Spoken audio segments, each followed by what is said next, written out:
एक खातून तेज़ी से बस में सवार हुई और एक दूसरी खातून के बराबर की नशीस पर बैठी। तब उनके पर्स से साथ बैठी खातून को चोट लगी। दूसरी खातून खामोश रही। उस खातून को खामोश देखकर पहली खातून ने सवाल किया कि आप मेरे पर्स से चोट पहुंचने के बावजूद खामोश क्यों रहीं? वो खातून मुस्कराई और बोली, एक मामूली सी चीज़ के लिए मुझे बरम होने के लिए कोई ज़रूरत नहीं थी, जबकि हमारा एक दूसरे के साथ सफ़र निहायत मुख्तसर है, क्योंकि मैं अगले स्टॉप पर उतरने वाली हूँ। इस जवाब ने उस औरत को बेचैन कर दिया। इसने उस औरत से मुआफ़ी तलब की और जो अल्फाज सोचे वो सुनहरी हुरूफ से लिखने के लायक हैं। हम में से हर शख्स को ये सोचना चाहिए कि दुनिया में हमारा वक्त बहुत मुख्तसर है। इस मुख्तसर वक्त को बेजा बहसो तकरार, हसद, कदूरत और दीगर रंजिशों से तारीक नहीं करना चाहिए और ये ख़राब रवैये वक्त और तवानाई की बर्बादी का सबब होते हैं। क्या किसी ने आपकी दिल शिकनी की है?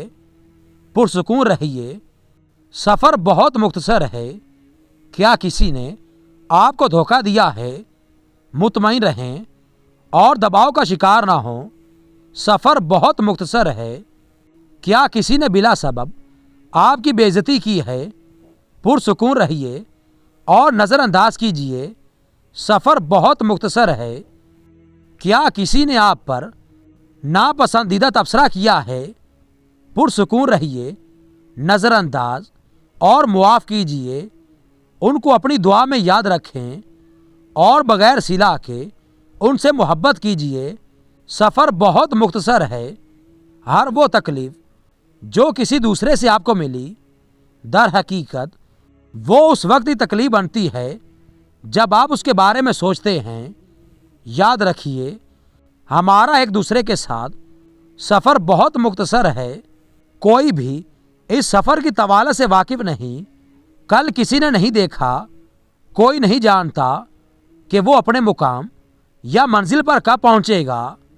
इसलिए कि हमारा सफ़र बहुत मुख्तसर है, आए अपने ख़ानदान और दोस्तों की तारीफ़ करें, उनसे हंसी मजाक कीजिए, उनका एहतराम कीजिए, मोहब्बत करने वाले और दरगुजर करने वाले बने, क्योंकि सफ़र बहुत मुख्तसर है।